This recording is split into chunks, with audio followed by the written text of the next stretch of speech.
Shalom, jemaat yang dikasih oleh Tuhan. Salam sejahtera dalam kasih Tuhan kita Yesus Kristus untuk kita semuanya.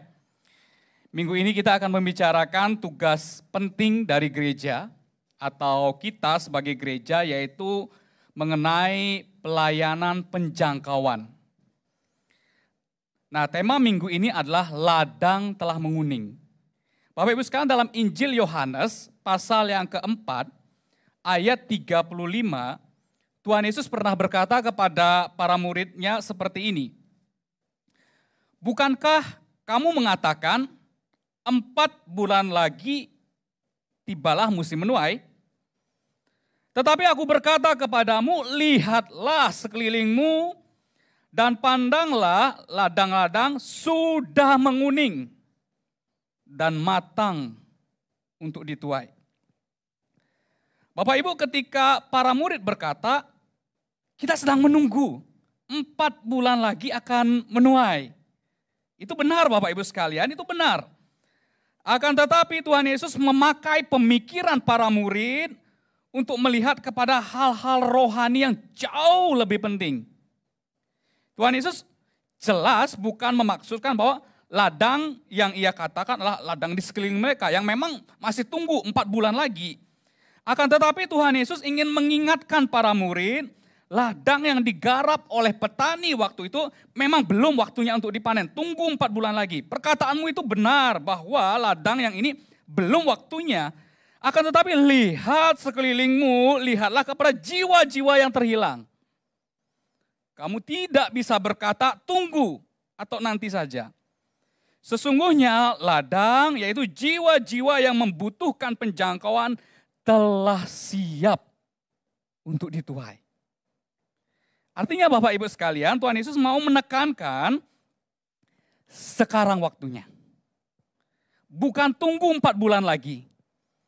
Bukan tunggu 2 tahun ke depan. Atau kalau gereja sudah jadi baru kita mulai. Bukan Bapak Ibu sekalian.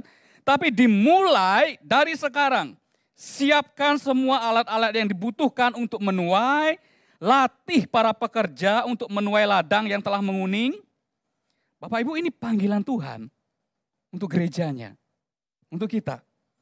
Pandanglah sekelilingmu, lihatlah jiwa-jiwa yang siap untuk dituai.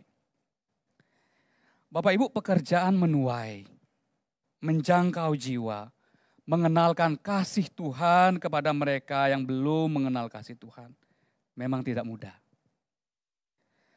Perlu keberanian Bapak Ibu sekalian, perlu keberanian untuk kita menerobos sekat-sekat tembok yang dibuat oleh si jahat. Mungkin rasanya ada kelelahan Bapak Ibu sekalian dalam mengerjakan pelayanan ini. Mungkin beberapa hal harus berani untuk dikorbankan. Akan tetapi Bapak Ibu sekalian, Tuhan Yesus berkata dalam Yohanes pasal 4 ayat 36, sekarang juga penuai telah menerima upahnya. Dan dia mengumpulkan buah untuk hidup yang kekal. Sehingga penabur dan penuai sama-sama bersukacita. Bapak Ibu, ketika Tuhan Yesus berkata ladang telah menguning, siap untuk dituai. Siapkan peralatannya, latih para pekerjanya, siapkan waktu untuk menuai. Sebab memang ladang itu sudah menguning, kamu memang akan berjerih lelah. Namun ketahuilah suatu saat di dalam kekekalan, janji bahwa para penuai akan menerima upah, penghargaan yang baik dari Tuhan untuk jerih lelah mereka selama menuai di dunia ini. Kita telah mengumpulkan buah untuk kehidupan yang kekal nanti. Sehingga ketika kita mengerjakan pelayanan misi, pekabaran Injil, menjangkau jiwa-jiwa untuk datang kepada Tuhan yang begitu lelahnya, akan bersukacita suatu saat nanti. Ini janji Tuhan. Akan tetapi Bapak Ibu sekalian, ketika Tuhan Yesus berkata kepada para muridnya, ladang telah menguning. Seharusnya ayo gerejanya bergandengan tangan memenuhi panggilan Tuhan ini. Siapkan pembekalan bagi mereka. Skill yang baik untuk mereka bisa menabur atau menuai dengan baik. Sebab waktunya telah tiba. Lihatlah sekelilingmu, ladang sudah menguning. Nah, ketika hal ini disampaikan Bapak Ibu sekalian untuk direnungkan, maka ada satu tantangan yang besar. Dalam Matius pasal 9 ayat 35 sampai dengan 38 dikatakan demikian. Demikianlah Yesus berkeliling ke semua kota dan desa. Ia mengajar dalam rumah-rumah ibadat dan memberitakan Injil kerajaan sorga, serta melenyapkan segala penyakit dan kelemahan. Melihat orang banyak itu, tergeraklah hati Yesus oleh belas kasihan kepada mereka. Jadi pelayanan Yesus selalu dimulai dengan hati yang mengasihi. Karena mereka lelah dan terlantar, seperti domba yang tidak bergembala. Maka katanya kepada murid-muridnya apa? Bukan kasih Tuhan, tetapi yang mau membagikan itu sedikit. Maka berdoalah sungguh-sungguh kepada Allah agar ia mengirimkan pekerja-pekerja yang punya hati sama seperti hati Bapa untuk dipersiapkan menuai jiwa-jiwa bagi Tuhan. Bapak Ibu, ini tugas kita bersama. Bapak Ibu, dalam waktu yang singkat, dalam khotbah ini, biarkan Bapak Ibu sekalian, Tuhan akan memperlengkapi sedikit kita bersama-sama. Saya akan memulainya ini dari mengajak Bapak Ibu berbicara tentang Injil. Bapak Ibu, apa itu Injil? Hal ini penting Bapak Ibu sekalian. Karena bagaimana mungkin kita bisa memberitakan Injil jika kitanya sendiri belum paham apa itu Injil. Kita memberitakan apa Bapak Ibu sekalian? Kan percuma kan saya teriak-teriak di gereja, di mimbar, ayo jemaat beritakan. Ya lo jemaat gak tahu belum Injil itu apa sih begitu ya. Apa yang mau diberitakan Bapak Ibu sekalian. Kemudian bagaimana kita bisa dipakai oleh Tuhan untuk memberitakan Injil dengan yakin, jikalau kita sendiri belum meyakini Bapak Ibu sekalian dengan sepenuh hati kita apa yang dikatakan di dalam berita Injil. Nah, Bapak Ibu sekalian dalam Matius 7 ayat 22 sampai 23, Bapak Ibu, bukankah di zaman akhir ini Bapak Ibu sekalian, kita melihat begitu banyak orang Kristen, mereka menyebut nama Yesus. Mereka memakai nama Yesus, tapi sesungguhnya yang mereka cari adalah kekayaan dunia. Berapa banyak mereka yang memakai Yesus untuk tujuan pencapaian mereka sendiri. Ini keliru Bapak Ibu sekalian, dan ini Injil yang palsu. Injil yang lain.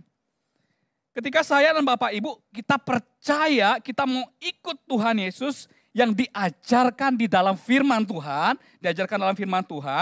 maka tidak ada satupun janji dari Tuhan Yesus di mana ketika kita mau percaya dan mengikut Dia, maka hidup kita akan dilimpahi dengan kesenangan dunia. Tidak ada Bapak Ibu sekalian. Yesus yang mana itu? Oleh sebab itu Bapak Ibu sekalian, engkau yang mengasihi Tuhan dengan sungguh-sungguh, jangan memakai Tuhan untuk ambisi kita.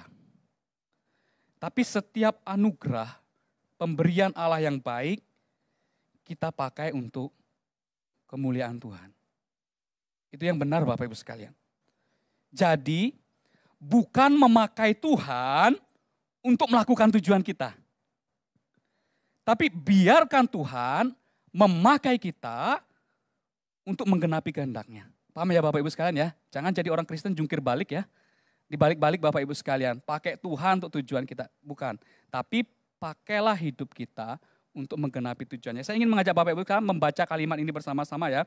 Bukan memakai Tuhan untuk melakukan tujuan kita. Kalimatnya bisa ditampilkan. 1, 2, 3. Bukan memakai Tuhan untuk melakukan tujuan kita. Tapi biarkan Tuhan memakai kita untuk menggenapi tujuannya. Bapak Ibu, Alkitab itu tegas sekali berkata dalam Galatia pasal 1 ayat 8, jikalau ada orang, sekalipun dia malaikat, tapi jika ia memberitakan firman yang lain, memberitakan Injil yang lain, memberitakan Yesus yang lain, maka terkutuklah dia. Terkutuklah dia. Bapak Ibu, berita Injil yang sejati bukan hal-hal dunia yang fana loh. Berita Injil yang sejati bukan hal yang fana. Semuanya akan berlalu Bapak Ibu sekalian. Dan Tuhan Yesus memang tidak membawa kesenangan dunia untuk kita. Tidak Bapak Ibu sekalian. Tuhan Yesus membawa Injil kerajaan sorga bagi kita. Bapak Ibu sekalian, Injil yang sejati itu adalah kabar baik. Injil yang sejati adalah kabar baik. Mengapa disebut kabar baik Bapak Ibu sekalian? Bapak Ibu kita bisa bayangkan.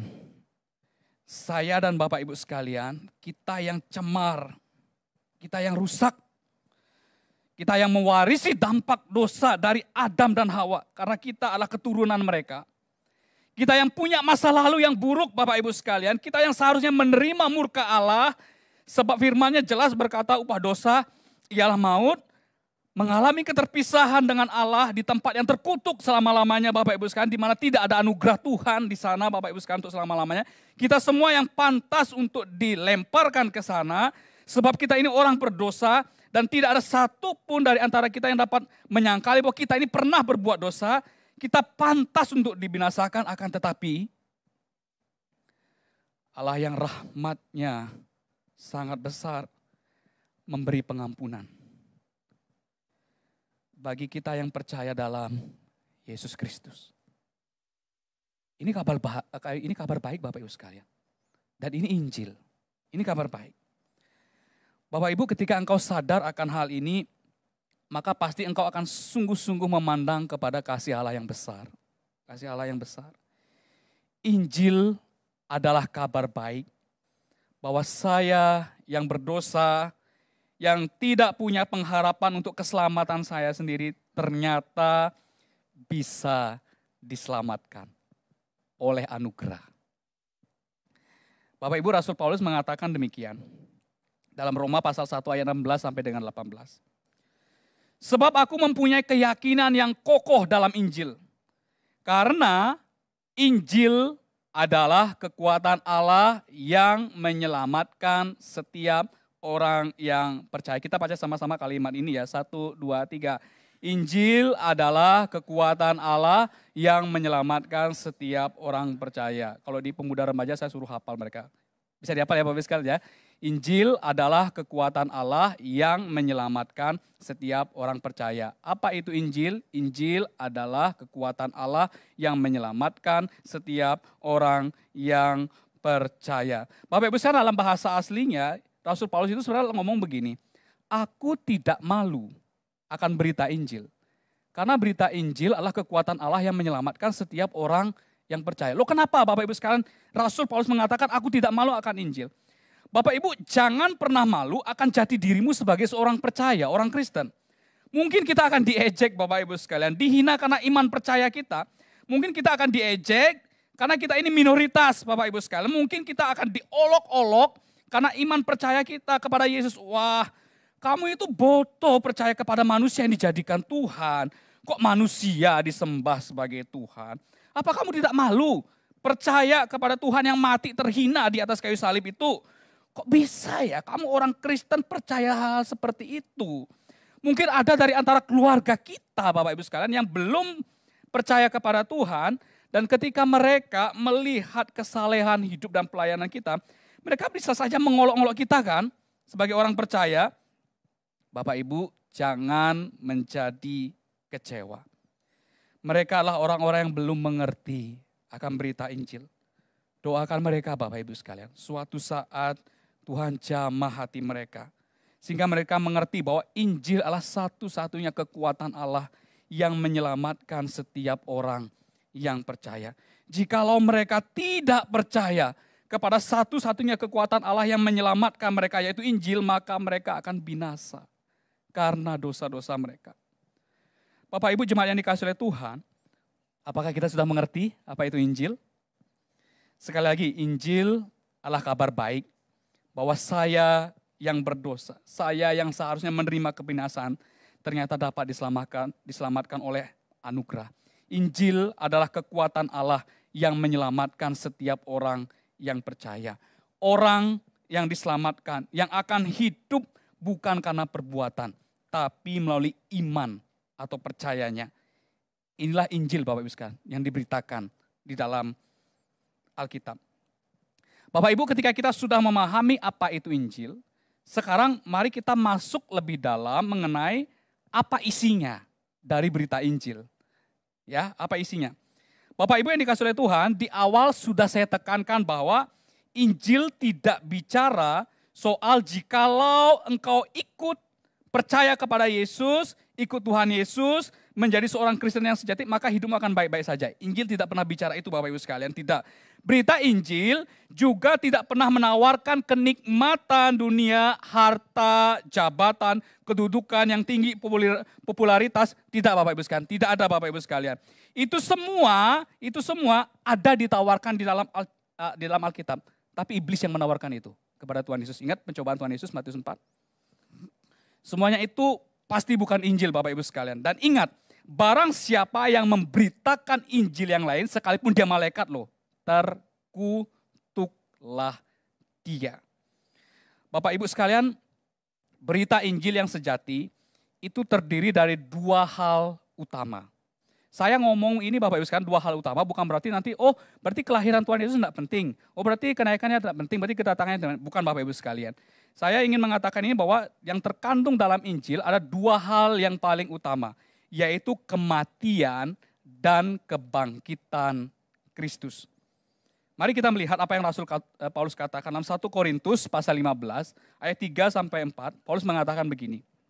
Kita baca bersama-sama 1, 2, 3. Sebab yang sangat penting telah kusampaikan kepadamu, yaitu apa yang telah kuterima sendiri, ialah bahwa Kristus telah mati karena dosa-dosa kita, sesuai dengan kitab suci. Bahwa ia telah dikuburkan dan bahwa ia telah dibangkitkan pada hari yang ketiga sesuai dengan kitab suci. Sebab yang sangat penting telah aku sampaikan kepadamu, Kristus mati bagi dosa-dosa kita dan pada hari yang ketiga ia bangkit dari antara orang mati. Jadi isi berita Injil setidaknya mencangkup dua hal penting Bapak Ibu sekalian, yaitu kematian dan kebangkitan Tuhan Yesus. Bapak Ibu, mengapa Yesus harus mengalami kematian? Bapak Ibu, bukankah telah kita lihat bahwa sebagai manusia yang berdosa, kitalah yang harusnya mati. Kitalah yang harusnya binasa selama-lamanya. Allah itu adil Bapak Ibu sekalian. Ia tidak mungkin akan membiarkan manusia yang berdosa luput dari penghukuman. Namun mengapa Kristus yang harus mati di atas kayu salib? Bapak Ibu, setiap kita orang percaya, kita memahami isi berita Injil mengenai kematian Kristus, maka kita harus selalu berkata, Tuhan, akulah yang seharusnya dihukum, bukan engkau. Akulah yang seharusnya binasa karena dosa-dosaku, bukan engkau. Akulah orang yang terkutuk itu Tuhan, bukan engkau. Besar kasih-Mu kepada diriku. Bapak Ibu, dalam Roma pasal 5 ayat 7, Rasul Paulus mengingatkan kita. Akan tetapi Allah menunjukkan kasih-Nya kepada kita. Oleh karena apa? Kristus telah mati untuk kita ketika kita masih berdosa. Bapak Ibu, mengapa Kristus mau mati untuk kita? Ia mengasihi kita.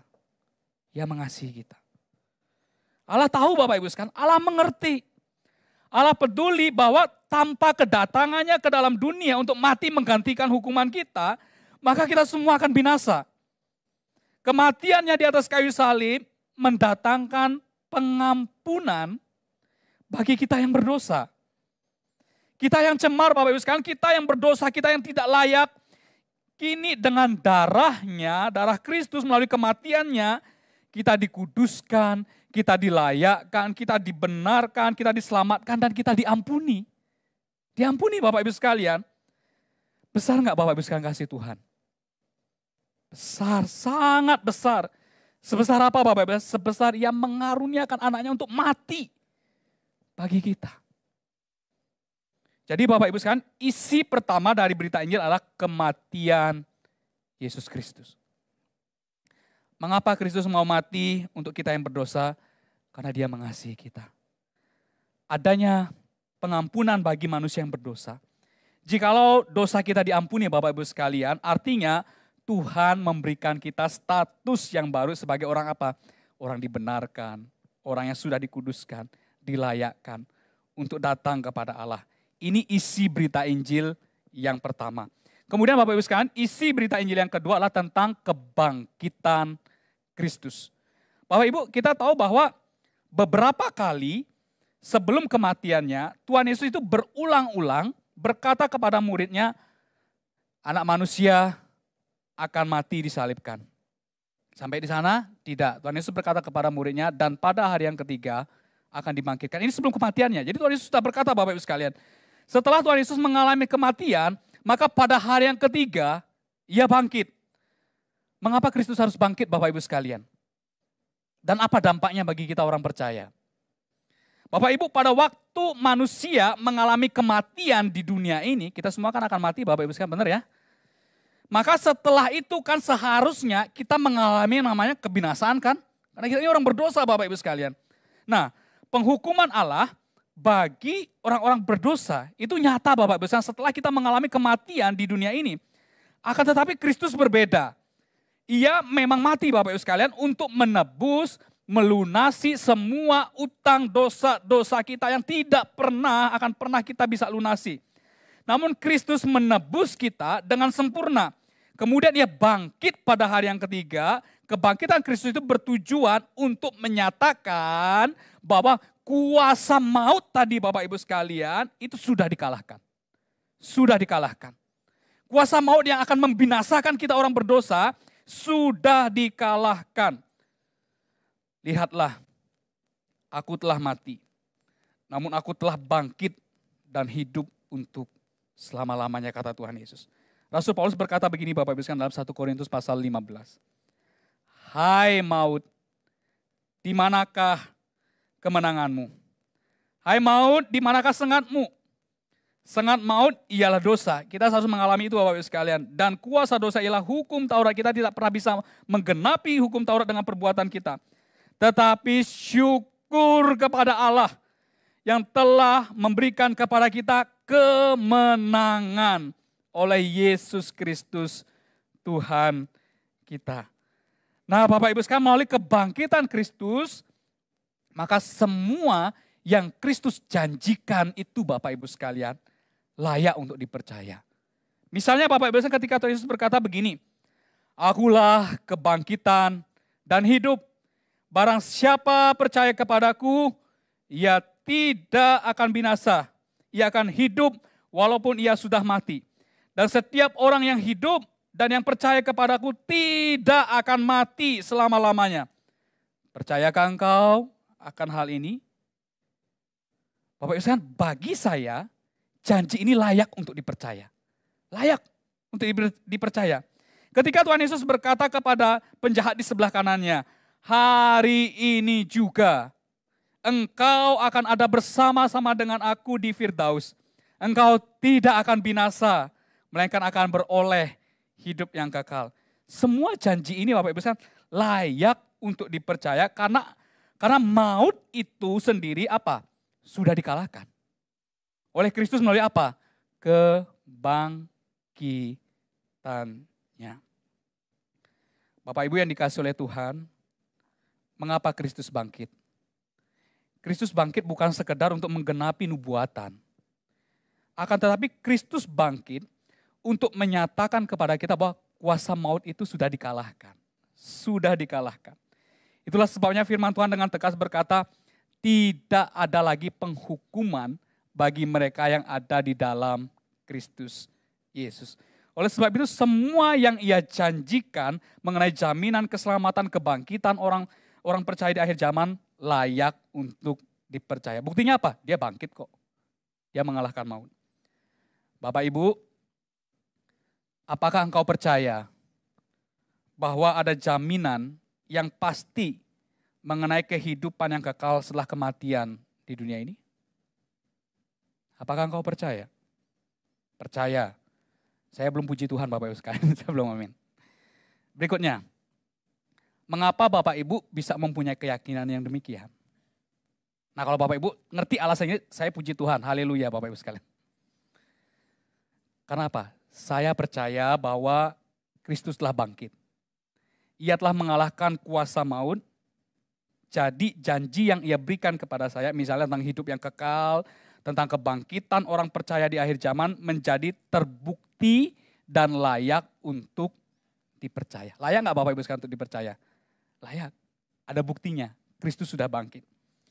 Bapak Ibu, kematian dan kebangkitan Kristus itu menjadi dua hal yang paling utama dari berita Injil. Nah, jemaat yang dikasihi oleh Tuhan, kita telah mendengar dengan benar apa itu Injil. Injil tadilah kekuatan Allah yang menyelamatkan setiap orang yang percaya. Kemudian apa isi berita Injil? Isi berita Injil ada dua hal yang utama, yaitu kematian dan kebangkitan Kristus.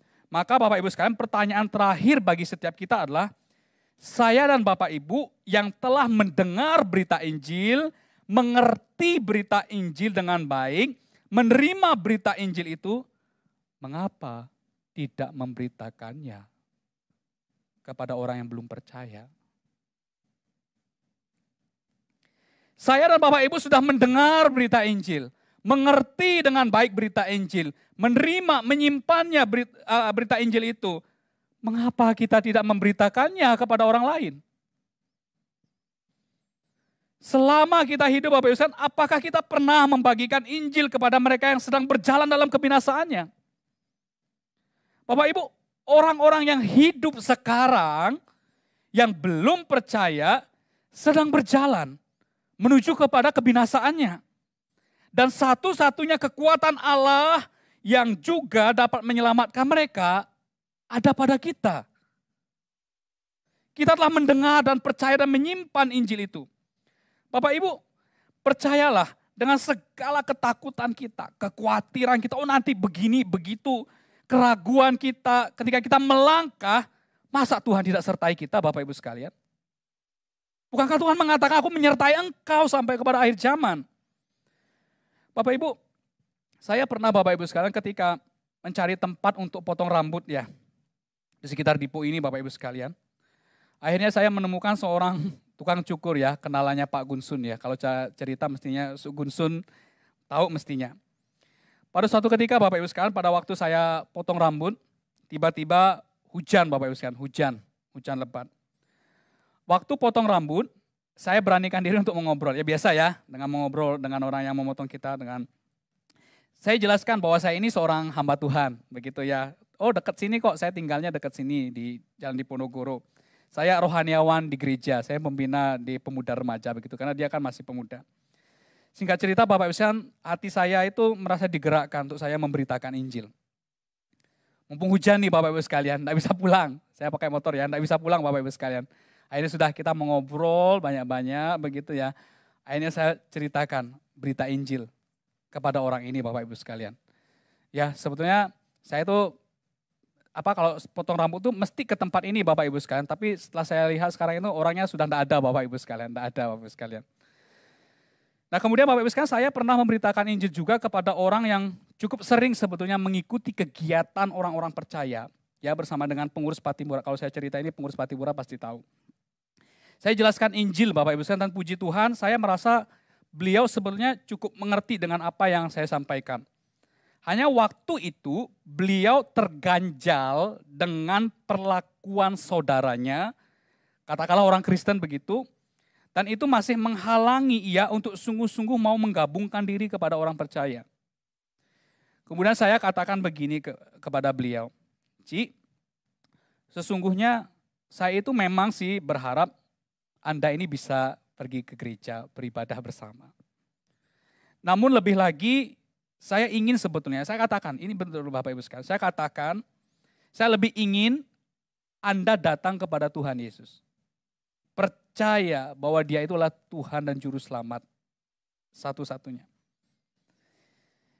Jadi kita perlu perhatikan Bapak Ibu sekalian bahwa Injil itu kabar baik.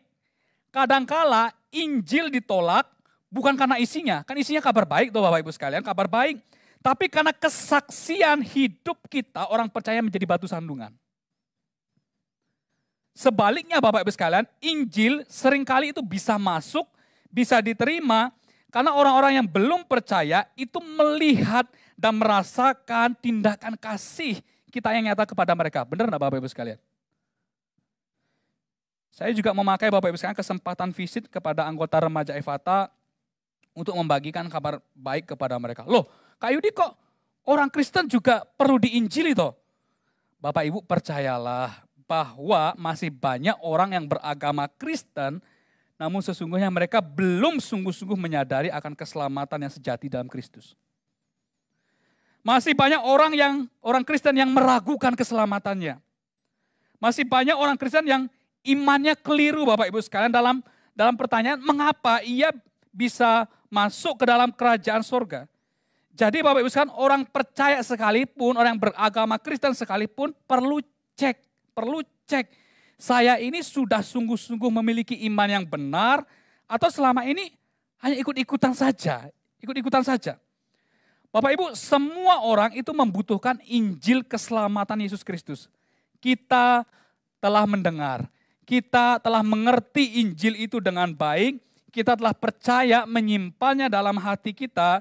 Sekarang dengarkan firman Tuhan berkata demikian, tetapi bagaimana mereka dapat berseru kepadanya jika mereka tidak percaya kepada Dia?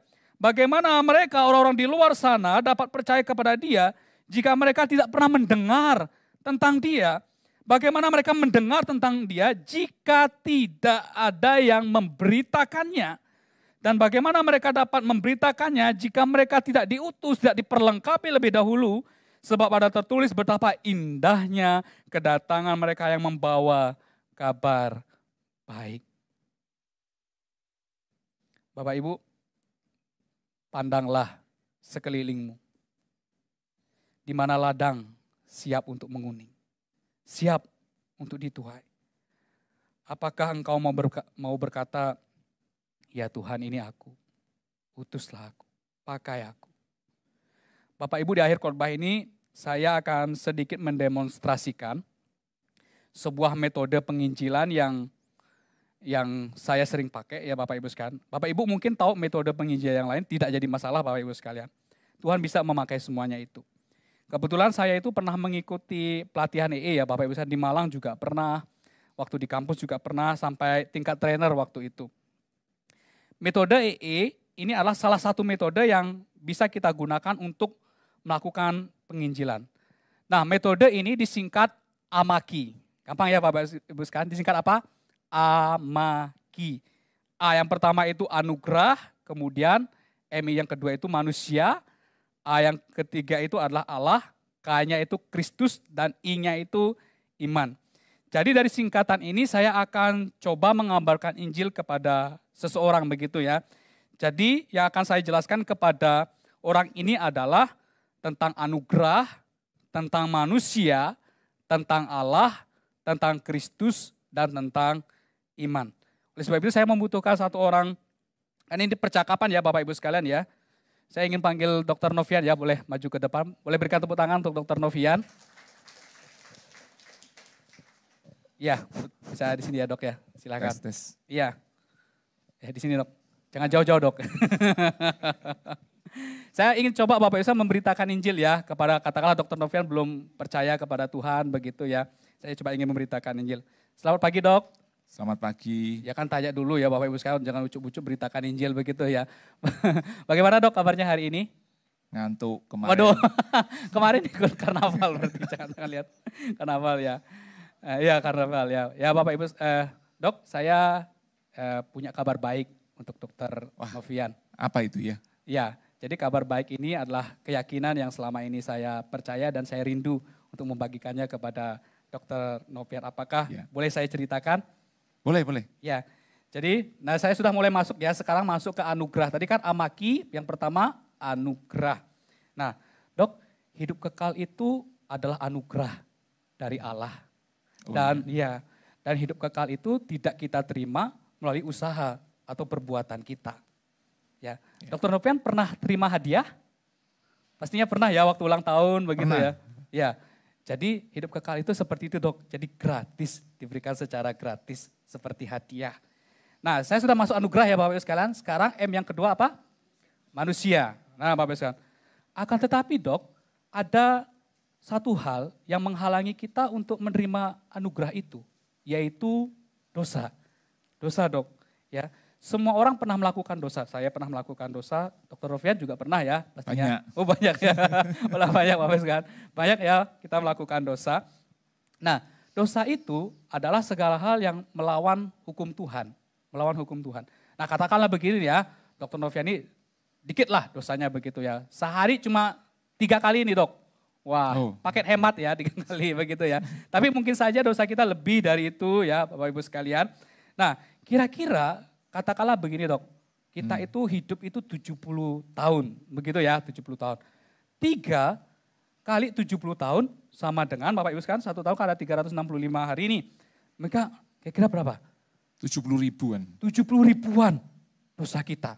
70 ribuan dosa kita. Nah dengan usaha kita sendiri dok, manusia yang berdosa itu sebenarnya tidak mungkin untuk kita mencapai keselamatan dengan usaha kita. Bapak Ibu sekalian. Nah sudah ya, saya sudah masuk kepada manusia yang berdosa. Kemudian saya masuk kepada Allah ya. Oleh sebab itu dok, kita dengan usaha cara kita sendiri tidak mampu. Maka kita butuh cara lain. Nah dok, seringkali kita berpikir tentang Allah itu, nah kita sekarang melihat kepada cara Allah. Allah itu kita pikir maha kasih ya, betul ya Bapak Ibu sekalian ya. Allah itu maha kasih, dia akan mengampuni setiap kesalahan kita. Tapi dok, kita lupa bahwa Allah itu, kita sering lupa bahwa Allah itu ternyata adalah maha adil. Allah itu maha adil. Allah mengasihi kita, Allah tidak mau kita binasa. Tapi di satu sisi Allah juga adil. Allah harus menghukum orang yang berbuat dosa. Nah dok, ini kan dilema ya jadinya ya. Dilema ya, bagaimana kasih dan keadilan Tuhan itu dapat dipertemukan. Bagaimana kasih dan keadilan Tuhan dapat dipertemukan? Nah Allahnya sudah ya, sekarang saya kepada Kristus. Nah ternyata dok, dilema tadi ini antara kasih dan keadilan Tuhan itu dapat dipertemukan. Allah menunjukkan kasih dan keadilannya kepada kita yaitu melalui pengorbanan Tuhan Yesus Kristus. Nah siapakah Tuhan Yesus? Nah Tuhan Yesus ini dok, dia adalah Allah yang menjadi manusia.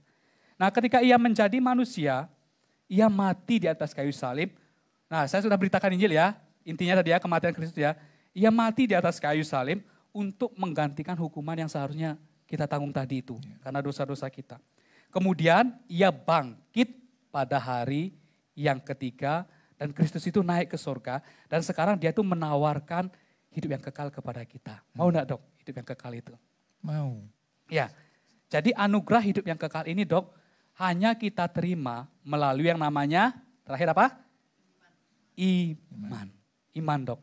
Jadi iman yang benar itu adalah iman yang sungguh-sungguh percaya dan iman yang benar-benar mengandalkan Yesus saja sebagai satu-satunya Tuhan dan Juru Selamat dalam hidup kita dok. Ya. Apakah semua ini dapat Dr. Rofian pahami? Paham. Bapak Ibu sekalian ketika kita menjelaskan ini kan mungkin ada orang yang paham, ada yang tidak paham. Ya puji Tuhan ini Dr. Rofian memang orang EE ya. Jadi paham Bapak Ibu sekalian. Tidak apa-apa, tidak apa-apa. Nggak selesai nanti. Kita bisa jelaskan gitu ya kalau misalnya ulang. Nah kalau misalnya orangnya sudah paham, oh ya saya paham. Kemudian ajak untuk berdoa penyerahan diri kepada Tuhan. Nyatakan sekali lagi dalam doa kita bahwa oh Tuhan bahwa Engkau sudah mengampuni dia dan lain sebagainya. Dia sudah menerima Engkau sebagai Tuhan dan Juru Selamat. Terima kasih dok, terima kasih. Tuhan berkati. Ya, terima kasih. Berikan tepuk tangan untuk Dr. Novian. Bapak Ibu sekalian ketika kita memberitakan Injil Bapak Ibu sekalian. Jangan pernah takut untuk kita, wah nanti kita ditolak dan lain sebagainya. Itu biasa Bapak Ibu sekalian. Injil diterima atau tidak, itu bukan urusan kita. Karena itu pekerjaan Roh Kudus. Tugas kita adalah memberitakannya Bapak Ibu sekalian. Bapak Ibu sekalian, salah tadi itu yang kami gunakan itu namanya metode EE ya Bapak Ibu sekalian. Jadi kalau EE itu mereka tuh punya satu buku kecil di sini. Tadi itu saya persingkat Bapak Ibu sekalian karena waktu ya. Jadi di buku kecil ini lebih lengkap Bapak Ibu sekalian. Nanti kalau Bapak Ibu sekalian mau buku ini, mau tanya-tanya soal tadi bagaimana urutannya saya, boleh tanya Dr. Novian, boleh tanya saya, boleh tanya hamba Tuhan. Atau boleh minta buku ini dan lain sebagainya. Tapi sekarang belum ada ya dok ya. Di belakang ada beberapa, kalau Bapak Ibu sekalian mau nanti boleh tanya ke saya. Karena Dr. Novian ini juga memesan juga buku itu. Jadi boleh secara cuma-cuma, boleh minta ini kalau Bapak Ibu perlu ya. Nah Bapak Ibu sekalian, ladang sudah menguning, siap untuk dituai. Tuhan kiranya memampukan kita untuk menceritakan kasih Tuhan itu. Kasihnya yang besar, yaitu Injil keselamatan dalam Yesus Kristus kepada orang-orang yang ada di sekitar kita. Tuhan kiranya menyertai kita. Mari kita berdoa.